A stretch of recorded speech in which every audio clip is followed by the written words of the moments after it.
Hey there, creepy peeps, and welcome to another Weird Wednesday video. As it is almost the end of July, you know what that means? It's time for July favorites, y'all.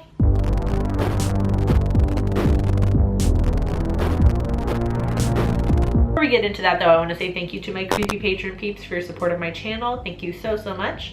If you want to find out the perks to being a creepy patron peep, you can follow that link in the description. All right, let's get into this.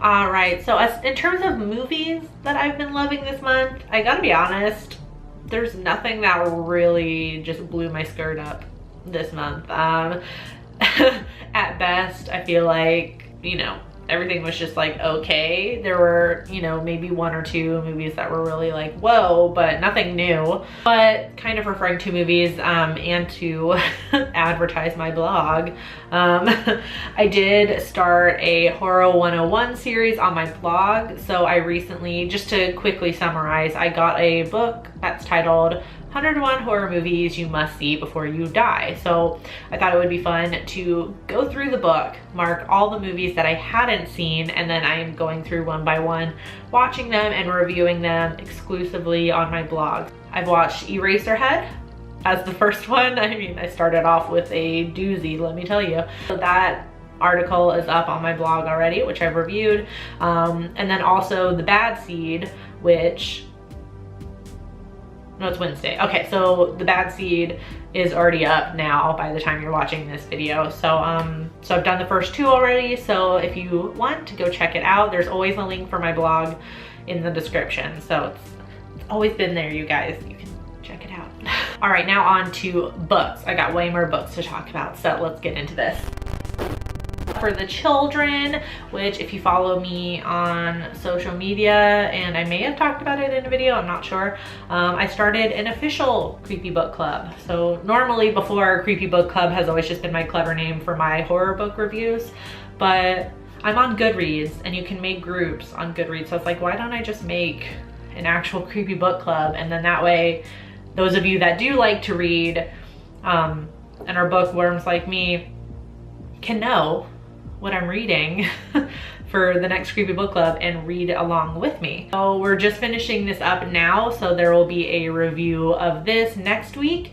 And what I'm going to be doing, since there's an official book club now, I'm going to have a little segment in my review where I incorporate the book club members' reviews of the book as well. So I think and hope that'll be a fun little touch to the creepy book club reviews. And also in that video, I will announce the next book for the month of August. So if you didn't have a chance to join and you want to, you definitely can. There's a link for my Goodreads in the description, and the group is titled Creepy Book Club, so you'll be able to find us. All right, next one that I'm reading and loving so far is The Meg by Steve Alten, which obviously is the book that the upcoming movie is based off of. So obviously I wanted to read it before the movie came out because I thought it would just be interesting. And it definitely is. It's a very detailed book, especially in terms of like ship lingo and stuff like that, which is a little bit much for me because I don't know a lot about that, but still very good, super creepy, and it just makes me even more excited for the movie. Next one is a magazine, actually, I guess. Yeah, I mean, it's like one of those like fancy thick magazines. So this is called Ravenous Zine. It's like, how to describe it? This is for the wild woman, that's a good way to describe it, but it's kind of all about like sisterhood, craftsmanship, obviously all like centered around women, occasionally kind of like some magical sort of dealings as well. So obviously I'm into it. Obviously I'll leave a link for their site in the description if you want to order one for yourself. It's Ravenous Media, ravenous-media.com. I'm not sponsored. Hashtag please sponsor me, Ravenous Media. But very, very good. If you're looking for something new to check out, I highly recommend it. But it is very like, while there are pretty pictures, it's very like a wordy magazine. So if you don't like to, if you're somebody that doesn't like to read magazines and you just like to look at the pictures, maybe this one isn't for you, but it's still very cool. I love it. We gotta talk about Hocus Pocus. It recently celebrated its anniversary this month on the 16th, I think. It was the 25th anniversary of the movie. And I saw that we had gotten this at work, which is Hocus Pocus and the all-new sequel. I know everyone's rolling their eyes right now, but whatever. I got it, I'm reading it, it's awesome. It's not even the first half of the book, but a good portion of the first part of the book is a novelization of the movie. I will say though, like, obviously you can tell it's not super long, so it does skip over some parts because obviously they're assuming a lot of people have seen the movie and you already know what happens. And it's all from Max Dennison's point of view, this first part, so you get a lot of what's going on in his head also. And then this half, or not half, this 2/3 of the book is the sequel, which takes place in 2018, and it's Max and Allison's daughter who is the protagonist. So I haven't started that part yet. I just went ahead and started reading through the novelization part. But yeah, if you're interested, if you love Hocus Pocus as much as I do, highly recommend you checking it out. It's by, shit. It's like not on the cover. It's like the author is like super, like, there's like no pictures of this person. A.W. Jantha, Jantha, is the author of the sequel. Yeah, anyways. All right, and then in terms of other stuff, I'm gonna plug my blog one more time. I've been loving the new blog layout. Much cleaner on the homepage. I love it. It wasn't this past weekend, but it was the weekend before. I just randomly had Saturday and Sunday off from work. I didn't ask for it off. So I don't know, I guess I just got lucky. And I was just bored on Saturday, so I just started messing around with the layout of my blog, and then it turned into me completely redoing the blog a little bit. So but I love it now, and it kind of also serves as like a portfolio of like all the stuff I do. Like I have like a little page for Does This Offend You and things like that on there, which I highly recommend you checking out. And it has a page for my creepy book club sort of thing, which is just like an informational page, and then I'm just gonna update them each month. So each month I'll go in and change the video on the Does This Offend You page to the most recent episode. Same thing with Creepy Book Club. I'll just update it every month. Love it. Definitely go check it out. Did I mention I have a blog? Go check it out. And then the last thing I have is a kind of like beauty thing, but it's nail polish. So I've recently been trying out different nail polishes. I like to paint my nails, but every job I've had, like, my nails always get chipped so fast, and I don't have the money, time, or patience to go get my nails done. Just can't be bothered with all of that, so I'm always trying to like find a good nail polish that has staying power, will last longer than a week, because also, you know, lazy is my aesthetic. So if I can't be bothered to go have somebody else do my nails, I can't be bothered to do my nails every week either. I've been trying different ones to no avail, and then finally, praise the gods, I have found a nail polish that I am sticking with forever, and it is called Black Dahlia Lacquer. So this is the first one. It is called Black Dahlia, so this is like their namesake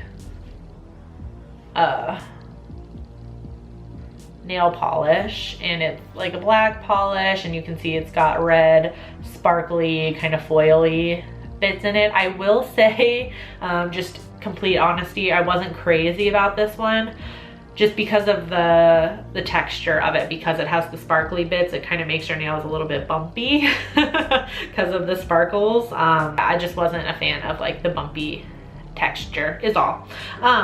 But the one I've been wearing constantly, honestly, this should have been in my June favorites because I wore it like the whole month of June and loved it, and I just forgot about it. This one I've been I've been wearing almost non-stop. It is called Black Iris. And please focus. This is so annoying. There we go. Okay, so this is called Black Iris. Sorry, it's kind of, I need to shake it or something. It's not, it's kind of separating a little bit, but also wearing it right now. So that's kind of what it looks like on. Like on camera, it kind of just looks like your ordinary black, but it almost is, like in person, it looks like it has a little bit of gray in it. It's not like a true black, if that makes sense. So I kind of like it. It's a little bit different. You can go on their site, which obviously I'll link in the description. Not sponsored, hashtag please sponsor me. They have tons of different colors, and I'm definitely gonna go on a little shopping spree on there closer to October time, because there's a few shades of orange and purple that I definitely want for Halloween time. The stuff definitely has staying power. The past 2 months, I've been able to wear it for like 2 weeks, and then even then, I only have very minor chips in it. Nothing like any nail polish that I've had before. Normally, I would have to redo my nails like every week because one will just be chipped to the point where it just looks awful. So this has staying power. I love it. I can go 2 weeks without doing my nails again. So it's perfect for somebody who has the aesthetic of lazy. I do recommend though, if you get it, I did get their base coat and their top coat with it also. Can you tell I have a problem with nail polish staying on? So I just wanted to try it the best way. So and it's very cost effective too. I think these were like $6 each or something like that. $6 or $7 each, which I know maybe to some of you out there is insane for nail polish, but I've seen way more expensive nail polish out there, okay? So I got their Strictly Sticky base coat, and this is Top Speed Fast Dry top coat to go with it. I highly recommend them if you are also like me and you like to do your nails but hate that they chip so quickly. This is the stuff for you. Obviously, it is vegan and cruelty-free. I wouldn't buy it if it wasn't. So yeah. All right, so those are my favorites for the month of July. Please let me know in the comment section down below what you've been loving this month. Like some of you have requested, and I think I talked about it before. If you go to my blog, there is a page now it's called, or the page, or whatever, it says Amazon affiliate store, or Amazon store or something like that. And I'm putting Amazon affiliate links to all of the movies that I watch each month on there, so it'll be refreshed monthly with the different movies that I'm watching. So you can go and check that out that way. Like I say many times, there's no pressure to use those links, but if you do, I do get a small kickback if you rent the movie using that link. So there's no pressure, it just helps out the channel a little bit if you want to. So that's all on my blog also. Anyways, yes, I do hope you enjoyed this video. If you did, please give it a thumbs up. Subscribe if you're new here and become a Creepy Peep today. I post videos Monday through Friday, and you can ring that notification bell down there to be notified every time I post a video. Thank you so much for watching, and until next time, stay strange. Bye!